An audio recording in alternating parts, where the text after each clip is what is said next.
Čarobne cipele. Jednom davno, još davnije, iza 7 mora, 7 gora, 7 brda, 7 planina, 7 rijeka i 7 svega. Živjeli su jedan siromašan postolar Ivan s bolesnim sinom Markom, jedna razmažena princeza Marija Ana, jedna mrzovoljna i zločesta vještica Zlovoljka Vragović i mali vilenjaci cipelarci.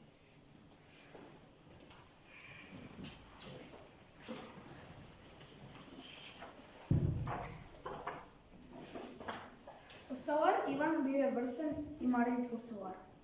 Njegove cipele bile su čudne, maštovite i kreativne. Osim toga, bile su i čarobne. Usprkos svemu, bio je siromašan. Uz sve to, bio je zabrinut za svog sina Marka, koji je bio smrtno bolestan.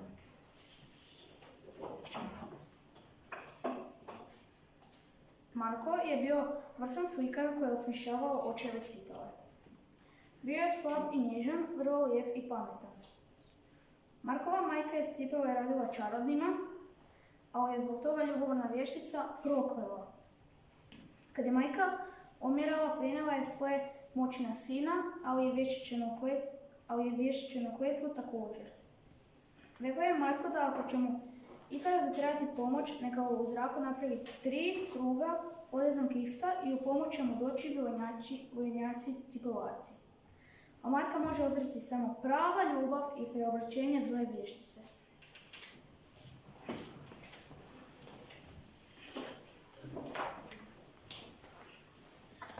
Nedaleko od postolareve kuće bio je prekrasan i raskošan dvorac u kojem je živjela princeza Marija Ana. Ona zapravo i nije bila prava princeza jer je njezin očuh kralj našao u šumi kad su joj bile 2 godine. Marijana je bila razmažena. Imala je sve što poželi i tražila je nemoguće. A to su bile čarobne cipele jer samo njih još nije imala. Te čarobne cipele trebale su joj naći pravu ljubav.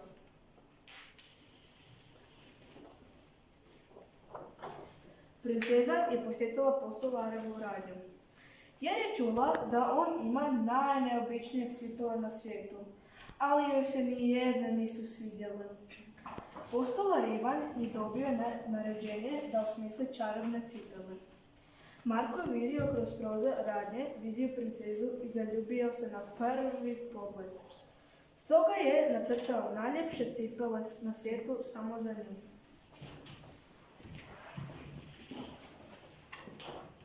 Kako je Marku i njegovom ocu bila potrebna pomoć, on je pozvao vilenjake koji su s postolarom Ivanom brzo napravili najljepše i najčarobnije cipele.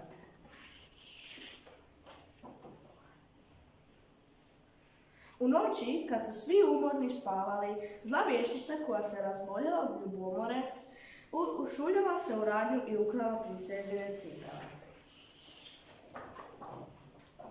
Ujutro je nastala uzbuna, tuga i panika. Nitko nije znao kako vratiti cipele, niti gdje se cipele nalaze. Međutim, najmlađi vilenjak cipelarac te noći nije spavao, pa je vidio vješticu kako krade cipele.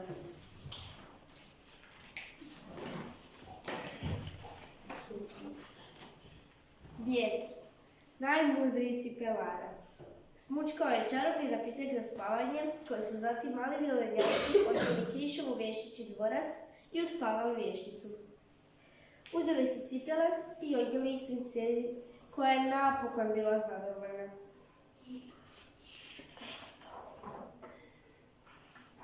Kad se vještica sljedeće večeri probudila, otkrila da nema cipela. Razbijesnila se, sjela na metlu i odjurila u princezin dvorac, jer je njezina čarobna kugla pokazala gdje su cipele.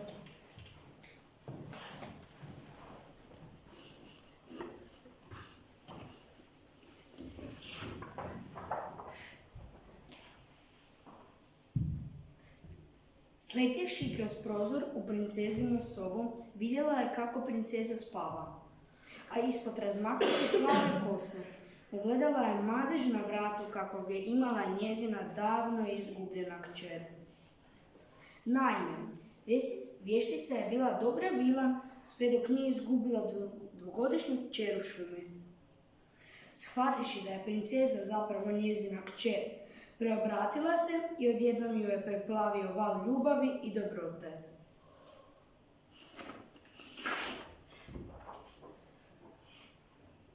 Kad se princeza probudila, shvatila da je kraj nje njezina majka i zajedno su otišle zahvaliti postolaru Ivanu na velikoj sreći koja ih je snašla.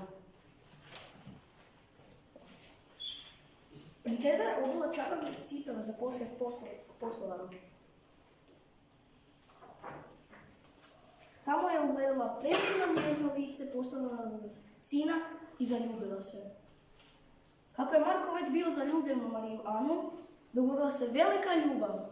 Vještica je postala dobra i Marko je ozdravio.